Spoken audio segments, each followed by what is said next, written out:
Hi beautiful people, and compliments of the season to all of you. Today I'm going to be walking you through how to make this flounce skirt with tie-high slits.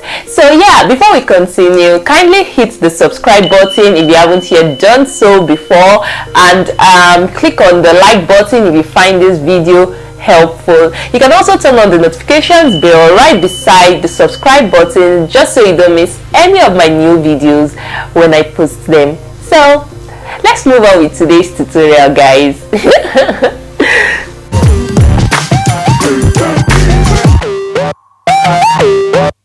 So I'm going to start by first going down by a few inches down here. You can go down by maybe 1 inch. So then I'll draw a curved line from here down to the center here. So I'm going to draw a curved line from here down here. So from at the center here, you measure where you want this to enter through. So for me, this is it right here. So I'm going to mark somewhere here. This is the center of my skirt. So I'll draw a curved line from this spot to this spot, and then I'll do the same also here. But I'll first I'm going to clean up this line here so I can close the dart here, because I don't want to sew on that onto my skirt. So I'm going to close the darts here, close the darts here, and then I'll redraw this line.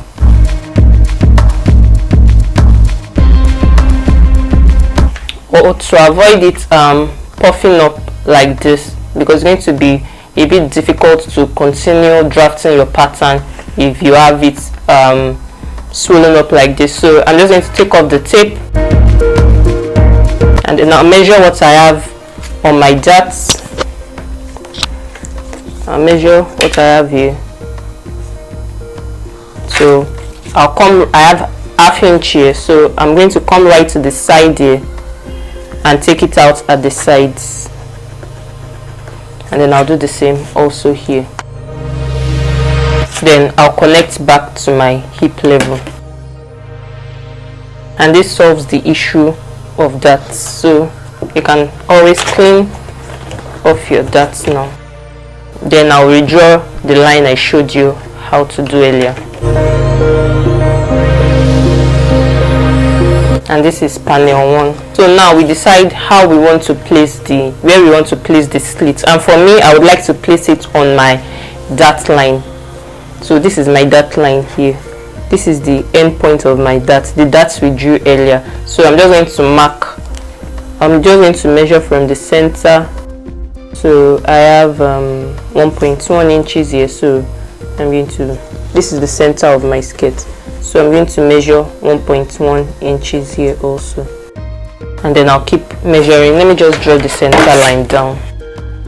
So I'm going to keep measuring 1.1 inches.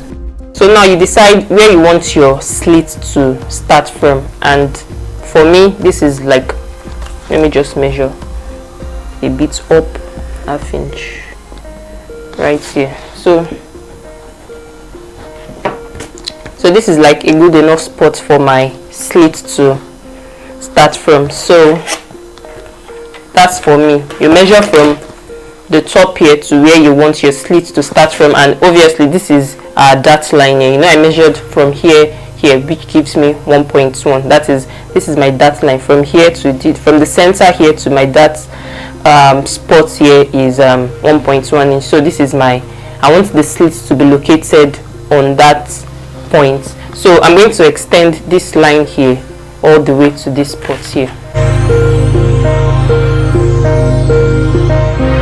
So this is where the slit is going to start from. So this is going to be panel 1, panel 2, panel 3.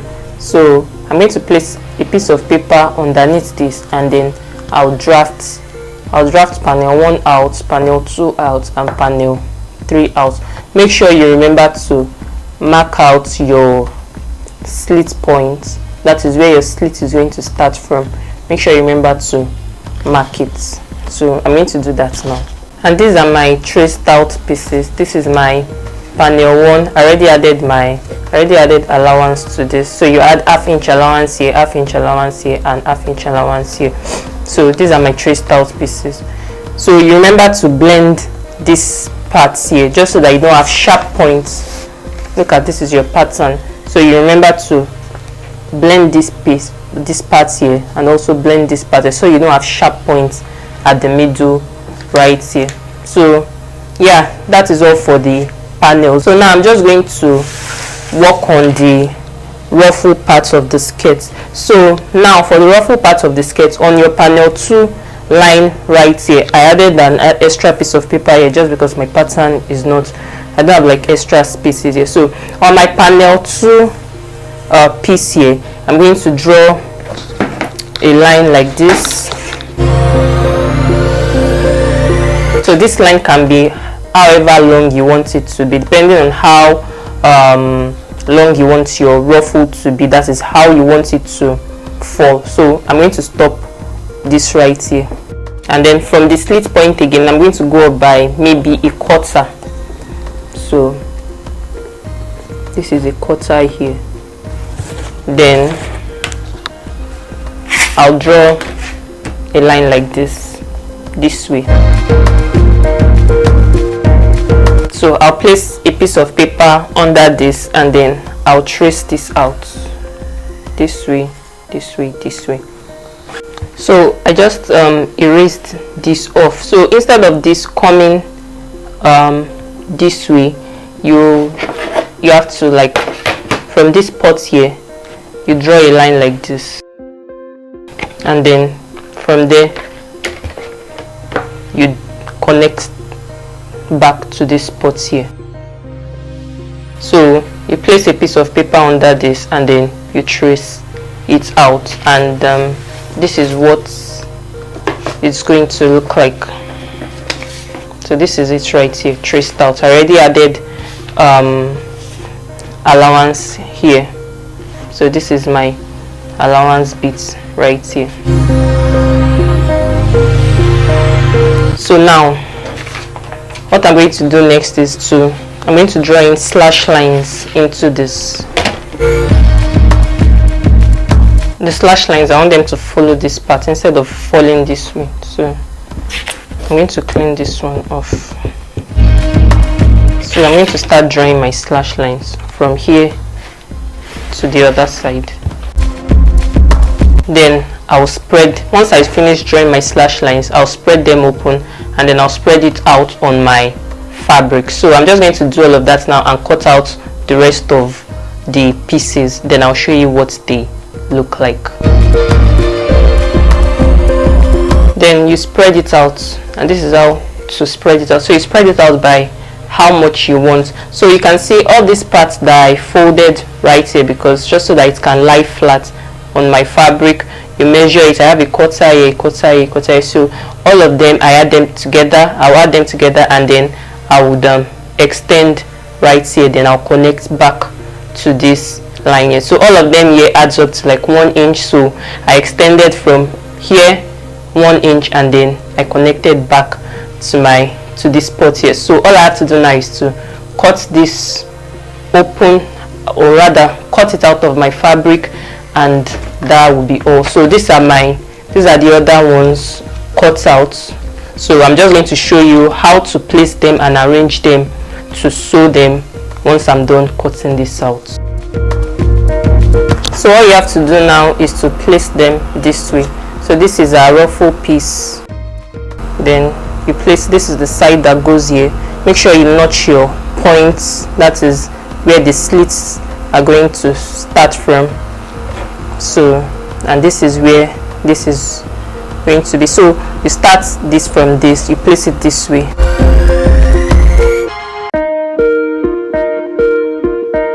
So this is going to come this way. Then once you place this like this, thinly, like you sew down like this, thinly. Then you place this on top of this. This also comes this way. I hope you get the drift. So then once this comes this way, so once you get to the slit point here, that is this part that we notched earlier. Once you start sewing this all the way from here, and so once you get here, once these two notched parts meet each other, you stop and then you go to iron it flat, and then it becomes like this. Then once you are done sewing this part like this, you place this like this. So you place the center point here, and then you sew this way ½ inch, and then you sew also this way ½ inch, and that completes the skirt. So I'm just going to sew all of this together now, and then I'll show you what it looks like.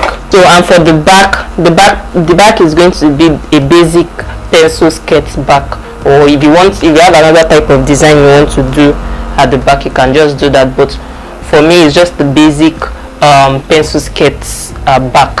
So I'm just going to sew all of this together now, and then I'll show you the end point of this tutorial. Easy peasy, isn't it? So yeah, if you have any questions, comments, or whatever it is you want to say about this tutorial, please don't hesitate to type it in the comment section down below your screen, and I'll be happy to reply.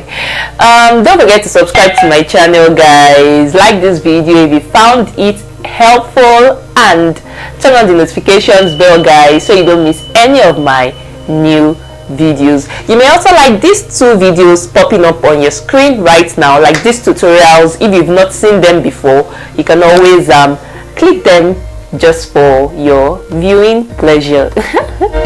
I'll see you in my next tutorial. Bye.